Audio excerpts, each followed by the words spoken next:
But oftentimes our profit comes from, what feels so natural to do, like what feels so easy to do, what feels so inherent and good feeling to do. Joy being like a critical political strategy, joy also being an act of like resistance. Our success is based on our collective success. We're a family business through and through. Yeah, we want to leave something for the city.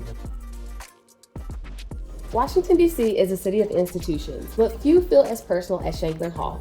Tucked into the heart of Adams Morgan, this isn't just a venue. It's a sanctuary for Black creativity and joy. Today, I'm sitting down with two of the founders behind this social club, Imani Shanklin Roberts, an art therapist who curates the Creative in Residence program here, and Nic Hall, the marketing strategist scaling this institution's impact. We're diving into the business of belonging, how to house a kitchen, a gallery, and a basement party under one brand, and why joy is the ultimate marketing strategy. Imani and Nic, thank you so much for being on Brandon. Thank you for having us.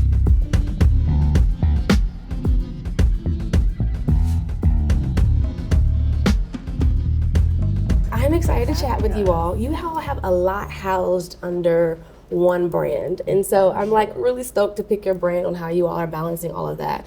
But start by telling me, first of all, why call Shanklin Hall an institution and not, a nightlife venue or a gallery or any of the individual things you all do? Why an institution? I think for us, it's about, we really wanted to resonate as far as what it means to us and the importance of it. It didn't just, I didn't want it to just mean, one thing. I didn't want it to just mean another. Like for us, this is truly about, who we are as DC natives and how important our city is to us. This is where our families come from. This is where we've grown up. This is where we've raised, our kids in some of our cases. So it's like, I think the institutional aspect really brings value to what we want to offer to the community. So, we do so many different things. We offer so many, different practices, as you mentioned. We don't want to kind of pigeonhole ourselves into one category or another. An institution just felt like the right umbrella to do that. Yeah, we want to leave something for the city, and I think that's I like a good word to use in that regard. Absolutely. Dope. Yeah. So you all are two of the 5 founders of Yes. Shanklin Hall. So who's not at this table, and kind of break down like each of your roles, if you will. Okay. Yeah.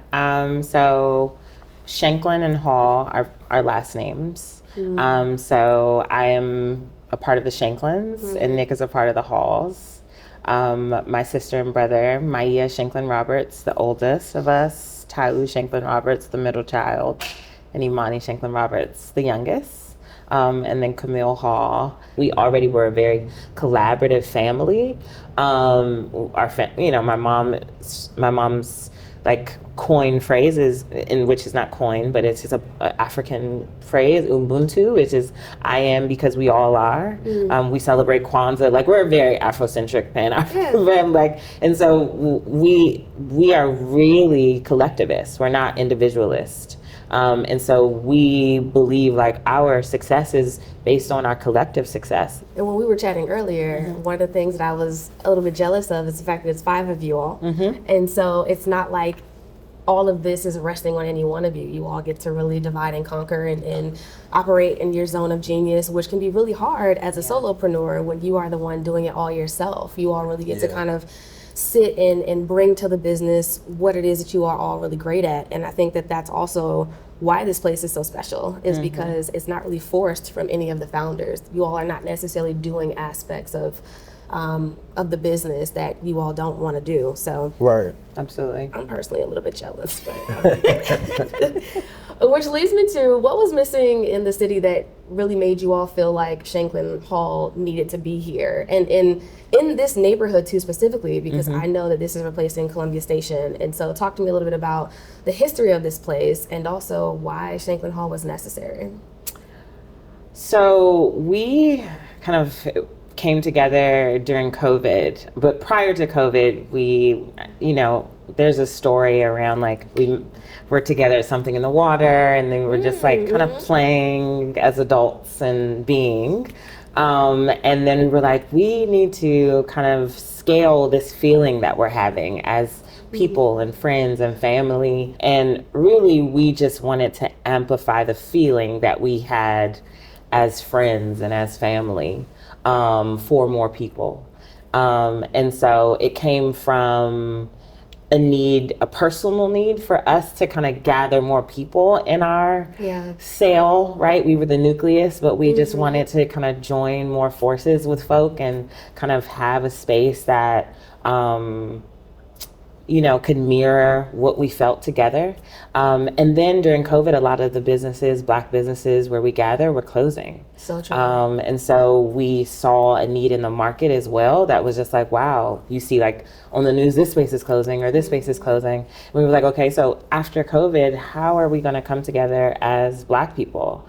And what is unfortunately true in DC is, wow, DC is comprised of it's a multinational, and multi-people, a lot of different demographics. It's pretty segregated in terms of like our social landscape and how we party and where we party. And so Black spaces are sacred and important, especially as native spaces are sacred. And so we were like, okay, we need a native space, but we also want a Black space, or a space at least where Black people feel comfortable and safe and are not, questioned or looked at or made to feel like they don't belong. And so we brought all of our superpowers together and we're like, and then our parties were like well attended, which is a big thing. Is like, okay, we could have a concept and we could really want to do a thing, but if people don't support us, if community don't show up, then what is it? It's gonna fall flat. Yeah, it's gonna fall flat. But people were showing up and people were enjoying the vibe that we were creating. And then kind of that just became, I remember, Nic, I can kind of pass the ball to Nic in terms of how Shanklin Hall got to inhabit Columbia Station. Yeah. One thing I do want to go back and touch on is, this was, the timeline gets crazy sometimes. Yeah. It feels like so long ago, yet other times it feels like we just started. But when we were at Something in the Water, a lot of it was based on, we feel like we want to differentiate the social landscape and be able to enjoy ourselves and show up in a different way as well. Because a lot of the spaces we were finding, there was just a lot of same old in a way. And there wasn't enough, differentiation between, the social atmosphere for our people. There were only certain things that were allowed or certain things that were valued, in my opinion, at least. So I think that was a lot of the conversation. One thing Imani didn't mention was Camp Gully, and I feel like that was kind of the first hint at what Shanklin Hall could potentially be. And that was, I think Tau found a campsite through some other friends that he had in Pennsylvania. And next thing you know, it was like 40 to 50 kind of Black people showing up at this outdoor space, just creating this haven for ourselves. And it was a beautiful thing. And we were like, this could be something bigger. And I think that's eventually, we weren't Shanklin Hall at the time, but I think that's eventually what led to what would become Shanklin Hall, which led to, us collaborating with some other folks and doing, parties and events at different venues and brunches. We had women empowerment brunches. We had other, outdoor things. So we were really diversifying and just showing, you always hear the cliche, like, we're not a monolith, but that's real. You know what I'm saying? Like, the diversity of our community was fully expressed through these different events. And I think that's what Shanklin Hall is now. And so all that leading up to this opportunity with this particular space, it wasn't just, we see that space and now we got it. It was, it took some time, you know what I'm saying? You know, we hadn't done this before, so it took, it took someone taking a gamble on us to allow us to take over this space, and we really appreciate that. And just the fact that, this space means something. So, for example, we just recently opened upstairs. We found out coming in that used to be like a meeting place for the Black Panther Party. So that was like a very serendipitous, like, notion there. And I was like, oh shit, maybe this is actually where we're supposed to be. And then learning more about the history of Columbia Station and jazz musicians coming in here. We still have the old piano over there that was in Columbia Station. So just those different elements that I think add to the cultural value of the space that I think are really important. I appreciate you talking about that.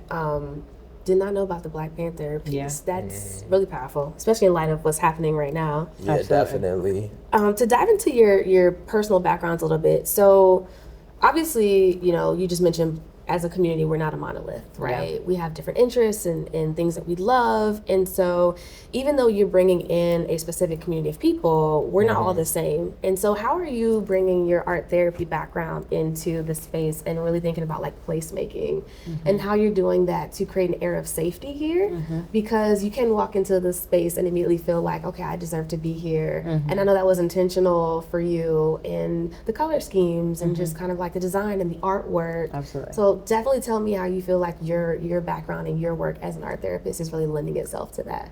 Absolutely. I think that's one of my favorite parts of our space is the level of intention that we have as owners, founders, creators of space, gatherers of people is, the devil's in the details, right? The deliciousness is in the details. And I, when we thought, the space looked differently when we walked in, and I was just finishing up my degree in art therapy when we came together to do this. And so I just kind of took a color theory class and was really excited about, like, this is perfect. Exactly. Really excited about all that I was learning about how color in space creates mood and impacts health and outcomes. And, thinking about spaces that exist already in nature, colors that exist already in nature, natural, like wood, greens, things that you can already find when you're, in nature, is colors that we kind of use in the space. And so that was, something that I said to the group, and they were like, what I also appreciated about the five of us working together is that we really do appreciate each other's like expertise and our intellectual value and what we kind of do. And so I brought all of that to the table and was like, not only, should we have color schemes that are organic and natural materials that we can see, like the wood grain being very intentional, but also, we all kind of have conversations around the word Black excellence. But what I would say is that we all come from really culturally rich families, right? And families of people who are trailblazers, like our parents are trailblazers and really appreciate and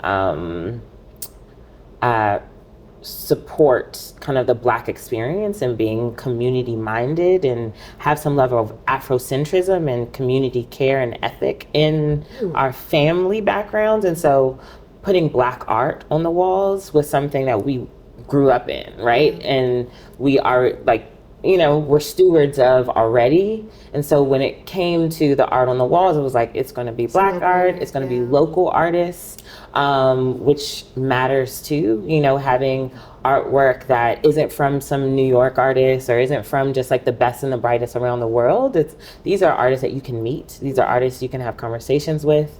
And they're, minorities, right? Which is great because oftentimes, that's such a small portion of the art market if you go into galleries, if you go into museums. And so we bridge the gap between, kind of patrons who don't necessarily exist in those institutions and don't frequent those institutions, but do come to bars and do come to, other kind of gathering space, third spaces. And so you get to appreciate real art. This is not photography we saw on Amazon or at Target. And it's rotating. So we give opportunities for a lot of artists to showcase. And I think that's an extension of my artist, like being an artist first. That's different from kind of my role as an art therapist. So I got to bring both being an art therapist and an artist to the space by, bringing artists that already are in my peer group to the walls, and then thinking about the walls and the space and the decor as an art therapist, and just thinking about materiality and what makes people feel good. So is that how the Creative in Residence program also happened, because you already pretty much knew artists in the space and you were like, well, we're going to put art on the walls, and so why not kind of create this program around it? So the Creative in Residence program came a bit later. So first we just did open art calls and had rotating exhibits of they're 3-month exhibits of various artists. And so it's always a group show. And then I was thinking, well, I know as an artist, group shows are kind of unsexy if I feel more established, right? If I'm more established, I don't want to be in a group show. I want to be in a solo show. I want to be kind of in a gallery level space. But I was like, where's an opportunity where I can bring mid-career artists to the table and bring their viewers to more emerging artists? Because that's who was typically, applying to our art calls, with some exceptions. We had some great people applying to our art calls because they knew us and they knew our brand and they believed in what we did. But the Creative in Residence program came as kind of like a bridge to bring more mid-career artists to the table, and artists that were my peers, and make the offer to showcase here and show here more appealing. More attractive, yeah. Yeah, more attractive, yeah. Yeah, and I've always appreciated that aspect of, not only how Imani goes about that part, but, how we've, done pop-ups with, different culinary entrepreneurs, and, how we've chosen our first ghost kitchen client and things of that nature. I think sometimes you'll have, I've seen it in the art world, you'll have certain Black artists that are allowed to rise to the top. Then there's this whole chosen few element of things, and there may be certain politics involved, or you met this person, or you went to this school or something like that. But I'm very big on wanting things to be as inclusive as possible. I think, a lot of times when we, talk about, wanting elevated spaces and, Black excellence and, how that work can kind of get distorted. Sometimes it becomes exclusive often, and, we kind of sometimes, we block out certain people who really need opportunity. And I've always wanted to make sure that we're still providing opportunities to those people who are still up and coming. For example, we started a People's Market Sunday concept in collaboration with another group where we do vendors markets, and we, have people come out and sell their products and things of that nature. So, I've always loved, the way that we're able to bring in these different artists, no matter where they are in their career, bring in, new DJs. Some have been on the scene for, 10 years or longer. Others, I just started DJing 6 to 12 months ago. Yeah. You know what I mean? I just started my, food brand in the last year. Can I get an opportunity to pop up? So that means a lot to me to be able. That's the most important thing about Shanklin Hall to me, is to be able to provide opportunities to these different creators. So that leads me to my next thought, which is, and you touched on it earlier, but there's a lot of different groups that you all are technically housing and stewarding in this space. So how are you all differentiating who you're talking to, how you talk to them when you're thinking about like your marketing and how you want to reach those people? Because the way that you would reach an artist or a food entrepreneur is obviously going to be different from how you're going to reach the person that's going to walk through those doors and want to come to, the basement party or the DJ set. Yeah. And so like, what's your strategy around how you make sure there's brand clarity, like people aren't confused about what you all are doing, because there is so much going on, but that there's an understanding that we do all those things, and here's how we kind of make space for and talk to each of those groups of people?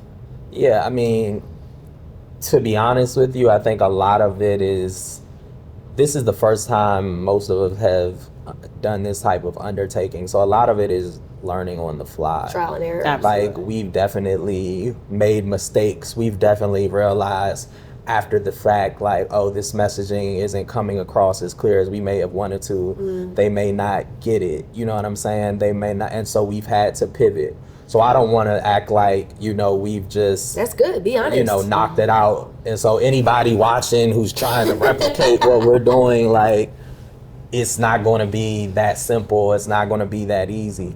But I will say that, a lot of it has to do with, the team, and just, so for me, like, I'm in the position of, marketing. That was my main thing from the jump. But at the same time, it's like, I also understand that, Tau may be more immersed in, the food scene. My Imani's going to be more immersed in the art scene. You know what I mean?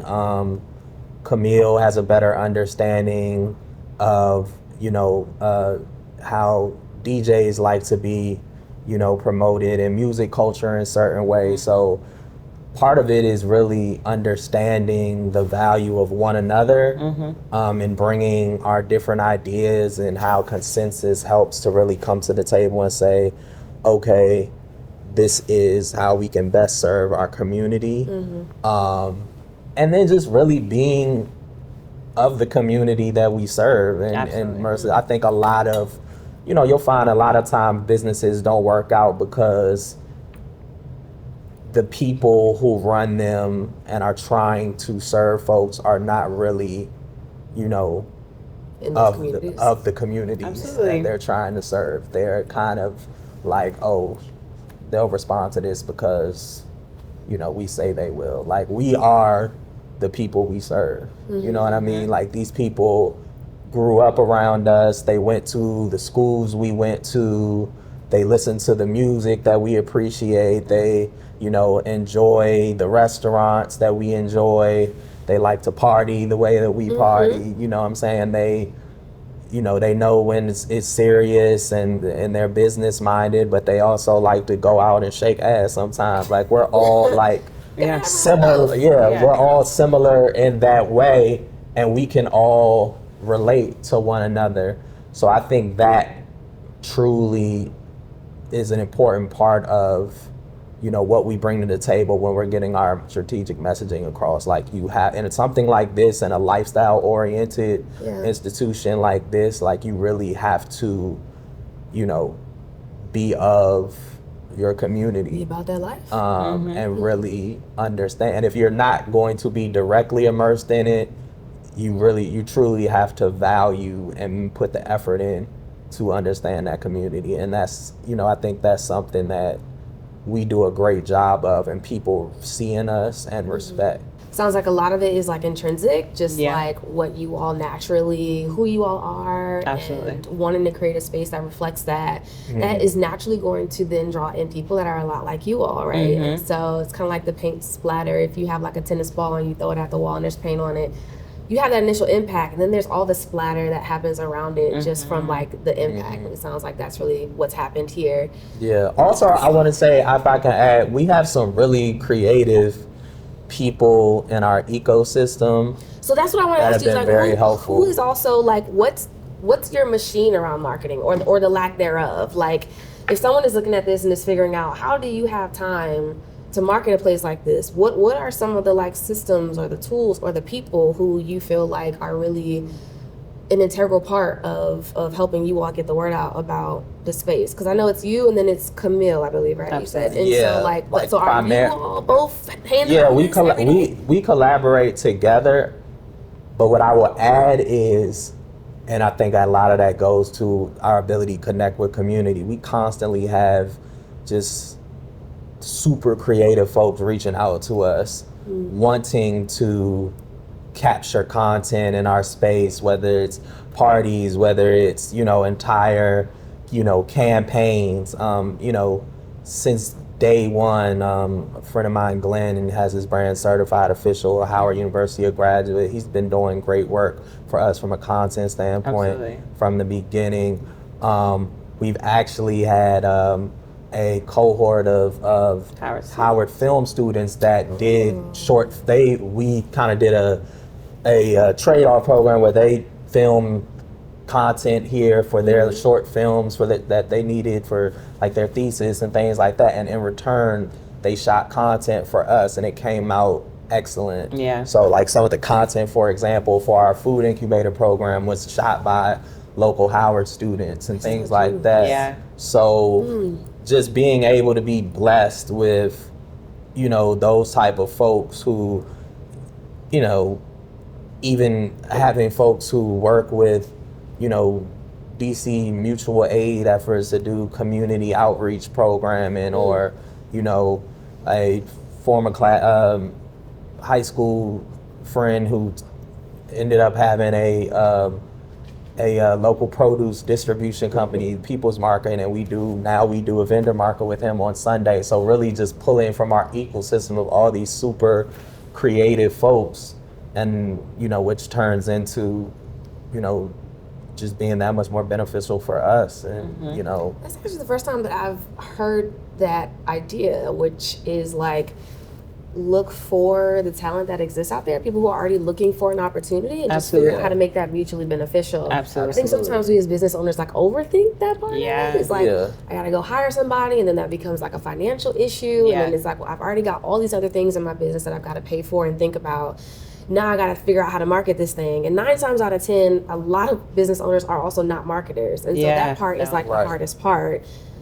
But you saying that you really rely on like film students and, folks in your network that were already doing that work and were looking for the opportunity and would love to support, I think that's like great advice to another business owner, is to like look in your community, look in your friendship group. And the other part about that too, which I will caveat, is you're going to get some folks who push back and are like, well, people should get compensated or something for their time, right? I think that's kind of the other thing as a business owner, is you kind of want to be sensitive to like, what does that collaboration look like or that partnership look like? But like that aside, I think in general, that's a really good gem that you just that's something we're very big on, is people getting their value from Shanklin Hall.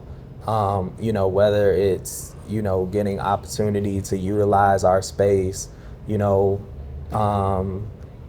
the way we share space with, whether it be DJs or performing artists and things like that, and, how they're able to, be compensated in our space. In the past, we've had, culinary residencies, in the way we're able to provide for folks who have, been chefs during their programs, or, pop-up chefs who'll have events and be able to leverage our space to really get opportunities to, sell their food to audiences they may not always have.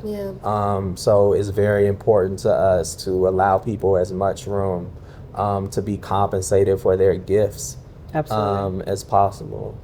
Yeah, because that exposure and opportunity is 9 times out of 10 like what makes the difference. All you need is for the right person to see you at the right time, and then your business can take off. Absolutely, and they're getting paid. I think something to like double tap is that it's not, for the strength.